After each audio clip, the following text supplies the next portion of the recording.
I learned something about meditation, about mindfulness, getting my mind to a state of alertness and vigilance so that I can start perceiving things different than what my cluttered mind would look at them. So once I got introduced to that, and this was way back in my undergraduate days, that would be 30 plus years ago, I realized that things are not what they seem to be, and sometimes to get to the intuitive sense of things, you need to get your mind at rest in an uncluttered state of mind. And then it became a regular practice with me. So since then, I have been practicing almost every day. I miss a few here and there, but I do meditate every day. And I try to clear my mind of all these dialogues going on with me.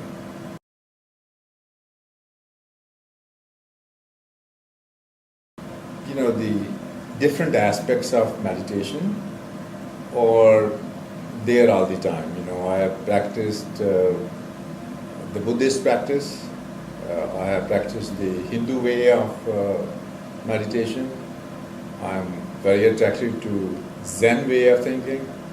So I think what I really do in life is probably a mixture of all of it. So I have made the mindfulness practice probably my own. It's a blend of different ways of mindfulness.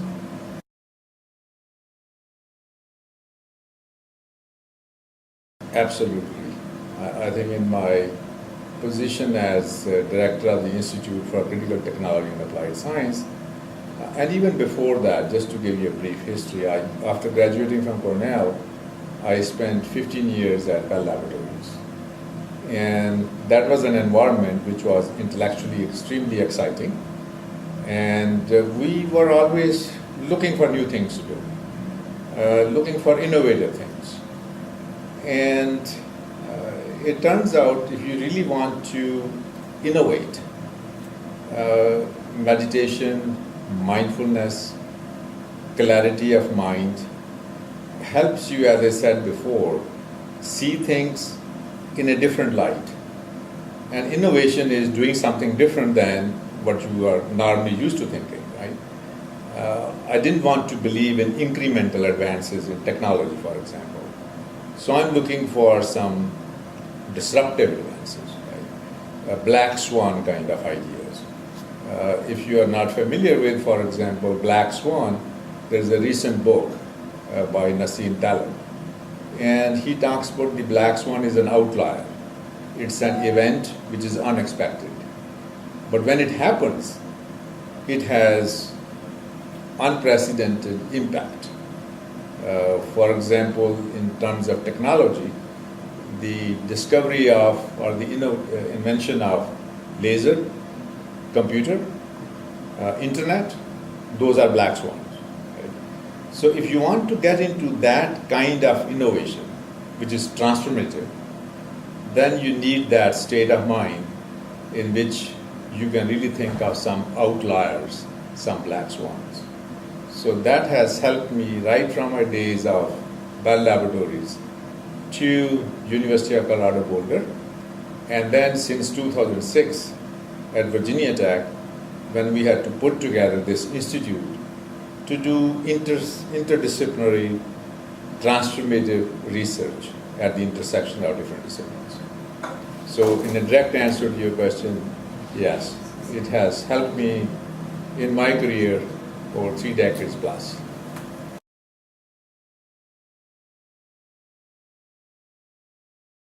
Yeah, I can't really speak to that in those terms because I haven't done the blind experiment.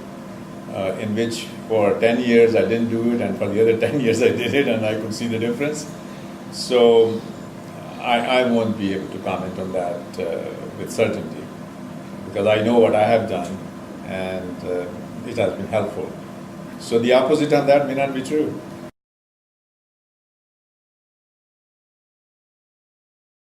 But in a very big way. I think in one of those moments, when you are transported into a different plane of consciousness during the contemplation. Some kernels of truth come to you that you make as part of your life. So one of the things that in one of those moments came to me was the whole purpose of life is to make every relationship a little better because you are there. Every institute or institution a little better because you are there. So I'm hoping that my wife's life is a little better because I'm her husband. My daughter's life is a little better because I'm her father. And Virginia Tech's is better, a little bit better because I'm directing an institute. So I think it really fundamentally changed the way I look at life, the way I look at my family. And the other one of those kernels of truth was, don't expect a lot in return, right? So you make everything a little better, or try to make everything a little better, but don't expect something in return. And I think that feeling of doing something for everybody else, making their lives a little better, making the institute a little better, the fundamental behind that is that you really love, there is a love, element of love in that. So you love people, you love the institute, you love planet Earth, you love the cosmos, and you are trying to make them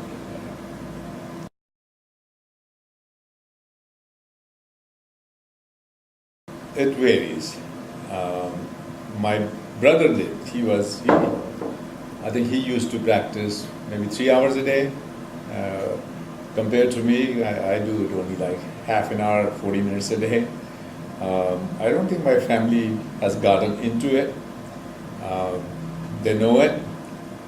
I'm sure one of these days they will get into it.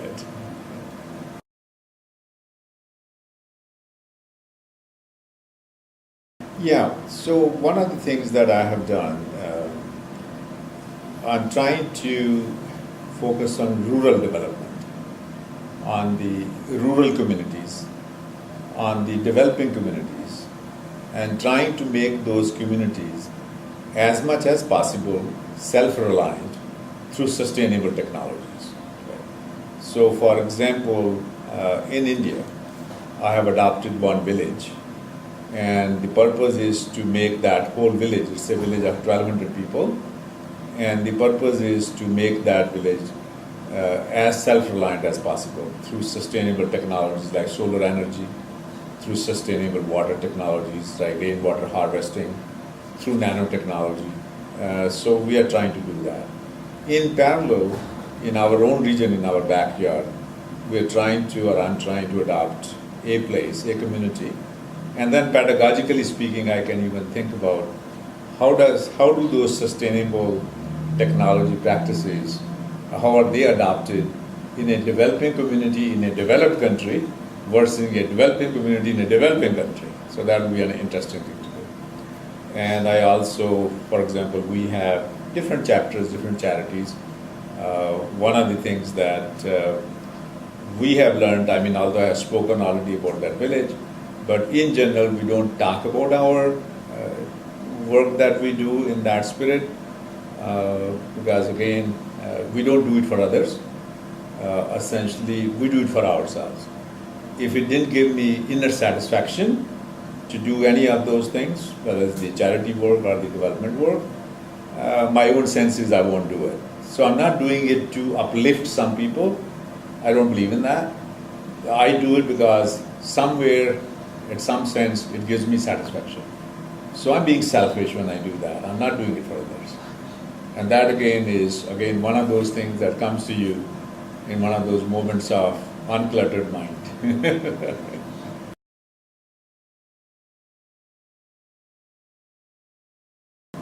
We live in a very strong, I call it hyper-Schumpeterian world, a very fast-paced technological world, in which technologies are moving so fast.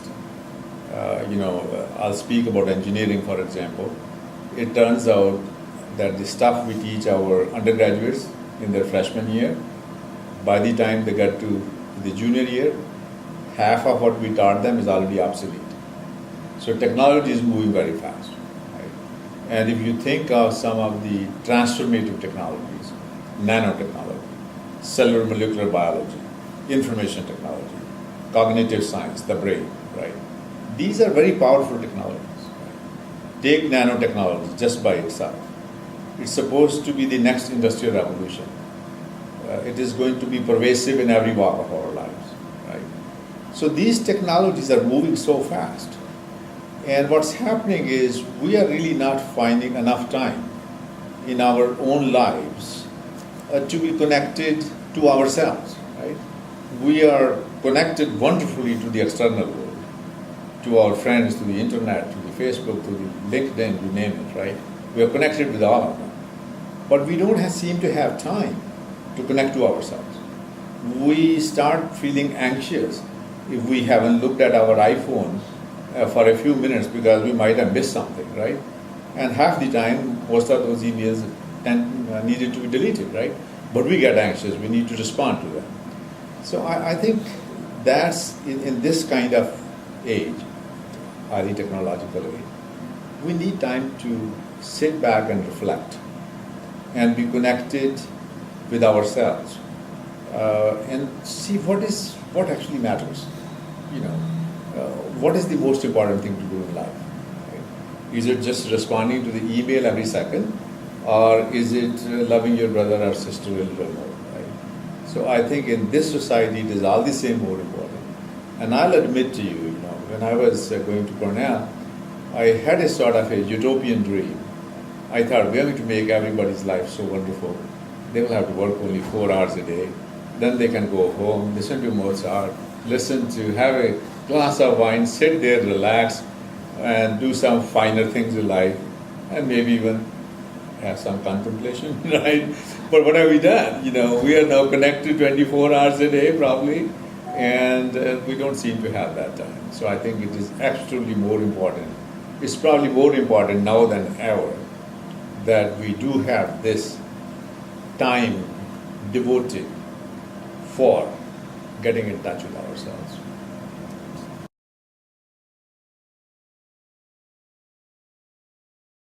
Absolutely. We are a very comprehensive university, but we are also a very strong engineering school too, right?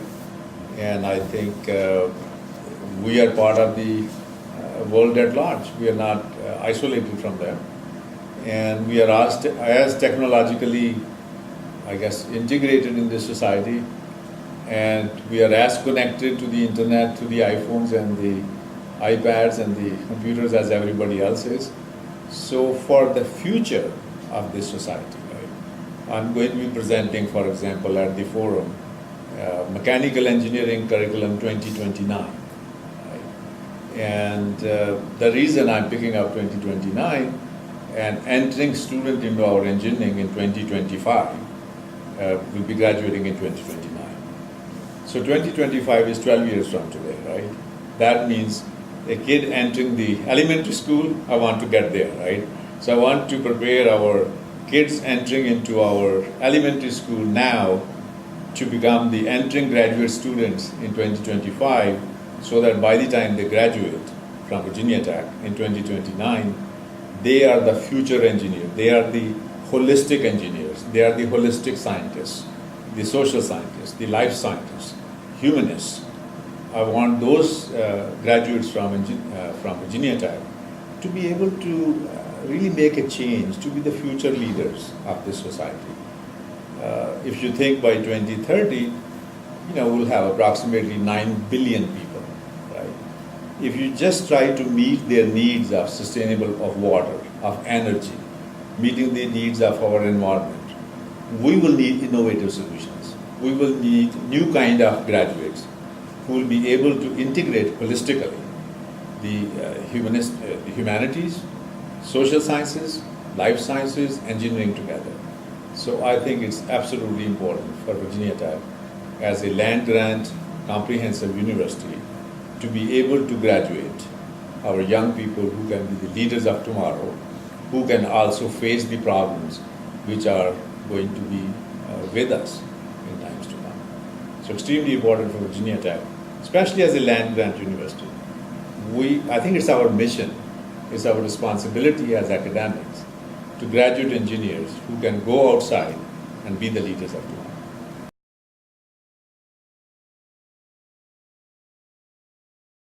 Absolutely. The problems that are facing us, they're huge. As I just mentioned, population is going to go to 9 billion, and we are depleting our resources. Planet Earth has very finite resources. Right? So I think getting to a point in those moments of contemplation, where we can define for us, what do we need versus what do we want? So, we focus on the supply side many a time, at least in my viewpoint. We from engineering, we are going to provide different solutions. We can produce new crops with a high yield, right? But I think there's the other dimension. The other dimension is, can we, on the consumption side, can we reduce our level of consumption? Can we go to I need versus I want culture? And those kinds of I think perceptions come in those moments of contemplation. So I think it's extremely important that we integrate that into our daily lives, into our curriculum, and into our society as a whole.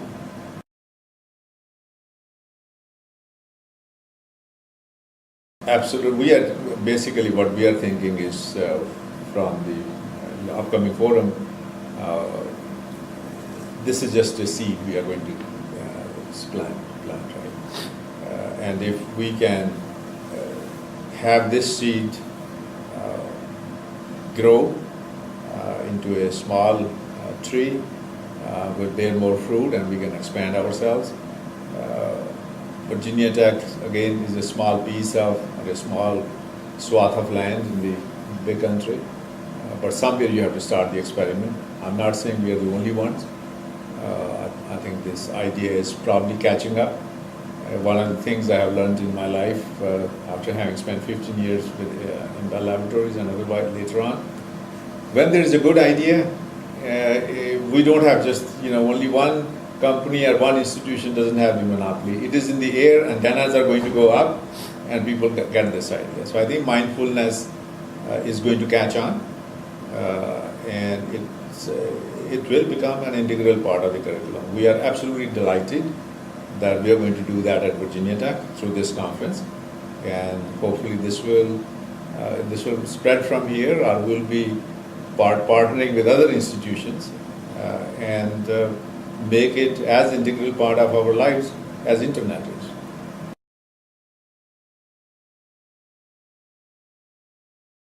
I would like to see it mainstream, and I think if you look at the kind of stresses our society is going through, and if we do some benchmarking and if we find what some very developed societies in the past did who are very successful, we'll find that inner tuning, I call it inner tuning.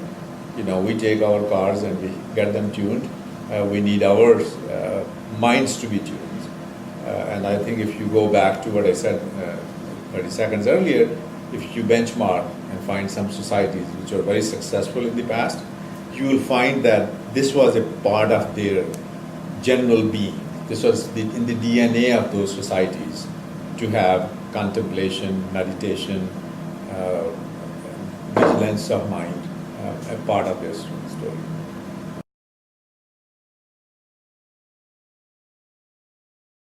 It needs to get there. It is definitely not mainstream. I think it's by fits and starts. And here's the part that I think I would like to see change. Right? We go through a lot of anxiety. There's a lot of the episode of depression in the society. And then people go and seek these kinds of, they seek yoga, they will seek some meditation, they will seek some retreats. I think we don't want to get to a point of depression. We need to have the preventative measure, right?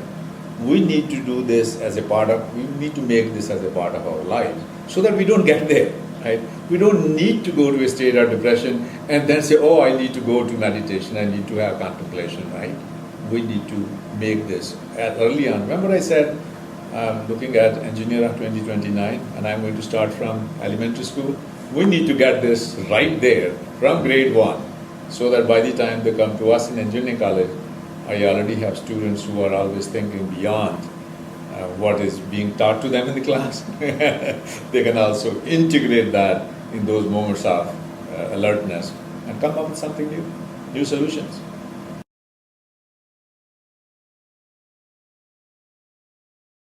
I personally think it is still slow, much as I would like to see it at a faster pace.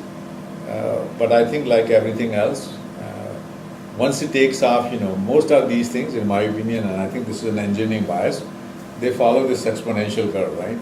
First it is very slow, and then a point comes on, they take off. And I think we're getting there.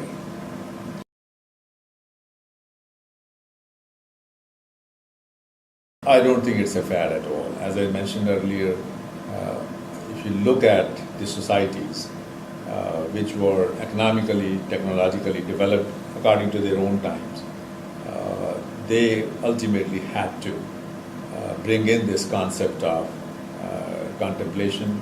Otherwise, like advanced civilizations, they also have fall, right? And I think it's the need of the times. The good thing is, we are now connected. Although I talked about being too much externally connected, at the same time, there's an advantage. If something, happens here, if some good thing happens here, it catches on. Suddenly, all of us will be tweeting and we'll be putting on our Facebook, hey, I went to that conference, boy, what a wonderful thing it was. And by the way, in this conference, we decided we are not going to have only theoretical sessions. We are also going to have some practice, right? And sometimes that's all it takes, right? Once you get into that and you say, wow, I had an aha moment and I want to repeat that aha moment, then you don't need us at that point of time. Then people get into this. So I think the idea of being connected right now, and if our students in this conference or the attendees, they get some of those, and the word will spread pretty fast. Maybe we'll get something on YouTube, and it will show some people in that state and say, I don't recognize that guy. He seems so calm, right? So maybe that will happen.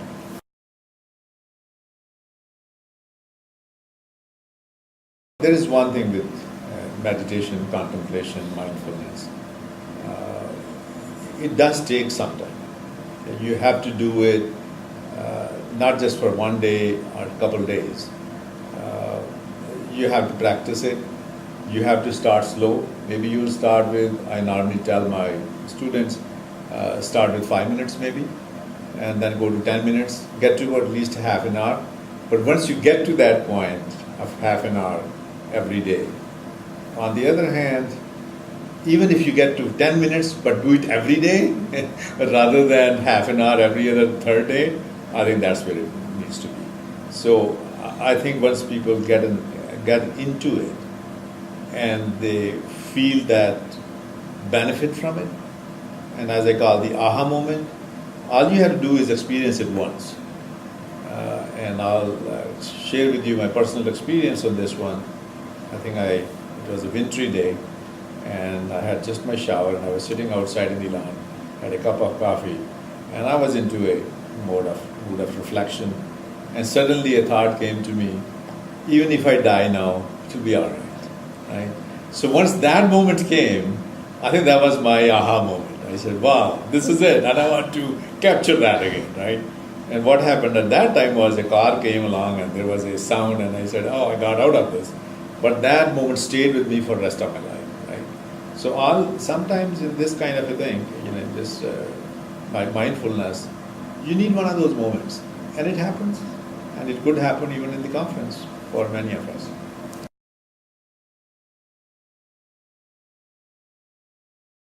It's not going to be a peer pressure thing. I think you are going to find, you are going to get internal satisfaction. I think satisfaction is not the right word. You're going to get that sense of joy and that sense of calmness, that sense of perceiving things as they are, not what they seem. And it's a different dimension in life. Right? Imagine, getting a new dimension, right?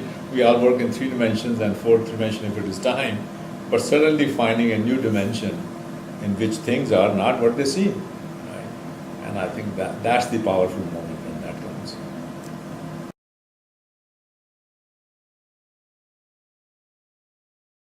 Yeah, I think as I mentioned, and I didn't mention before, but I think brain is the next frontier, as we call it.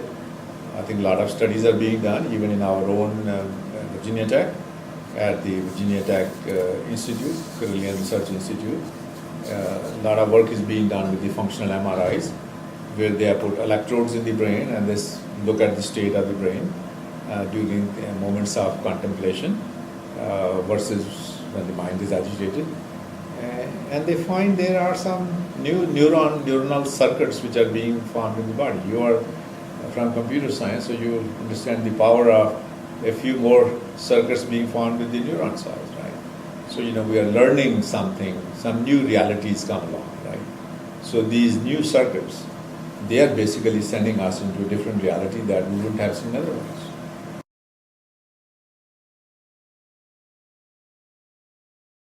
Or the technology will tell us in a way that something real to it, right? Something is really happening. It is not a hallucination. It is not getting high on a drug. It is real. Brain is undergoing some change, or it is, as I said, making new circuits and enhanced learning. So it can help us, saying that we have a technical proof behind it. It is not just, as I said, a figment of the mind or imagination.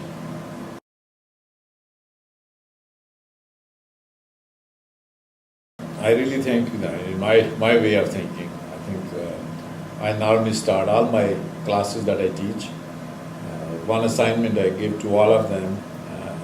They come to my class, and the first assignment is every morning when they get up, they have to write 3 reasons why am I happy today. Okay. That's a assignment. They have to do it. Okay. And the kids, you can imagine in engineering, what is this? But they have to do it, right? And you see a subtle change. First time when they will report to you, they will say, "Oh, I didn't have a fight with my girlfriend last night," right? Second time, suddenly, you start seeing a change. I got up in the morning and I went outside and I suddenly found that bud was going to blossom into a flower, right? And I went outside and looked at the sunrise, right? And subtle changes take place as they continue doing this exercise. And then suddenly they start getting into their internal mind, internal state of thinking. I'm happy today because I'm alive, okay? I'm happy today because something else other than, obvious reasons, right, happen. I think slowly and slowly they get into that state. So I think if we do this exercise, or if we actually start every class with a 10-minute or even a 5-minute sitting down and unclutter your mind and just get ready for the class, I think that will tell our students to get into that state of alertness. So I think that's where we can start.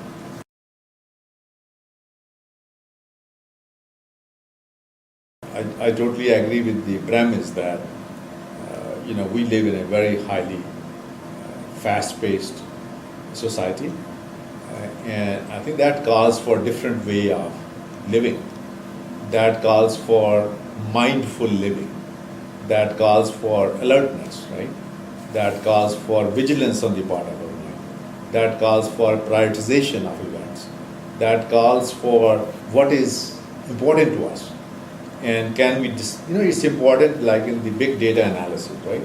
It is not only important to be able to connect the dots or to analyze the data, it's also important to know what not to use, right? So same thing in our lives, when there are so many things happening around us, we need to be able to figure it out. What is important, what is not important, what to ignore. And that's what mindfulness allows you to do. Put the priorities in place. And you say, this is what I need to do, and this one I can ignore.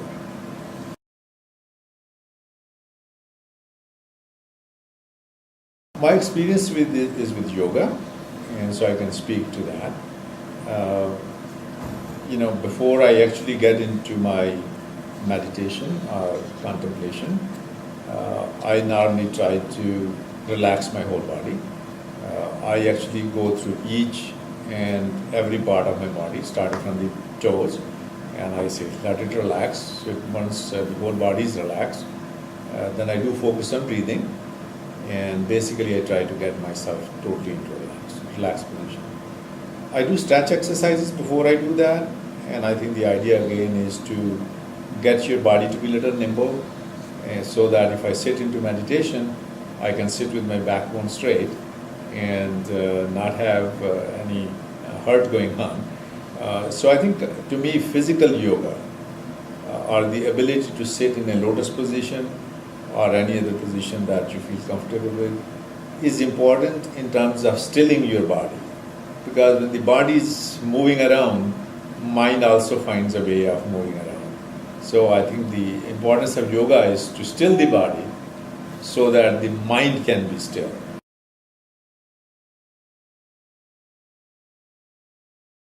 I think we should not be thinking of contemplative practices as another thing to do, as a waste of time. Some people might get into, we have so many things to do, I have an exam tomorrow, this is for the students.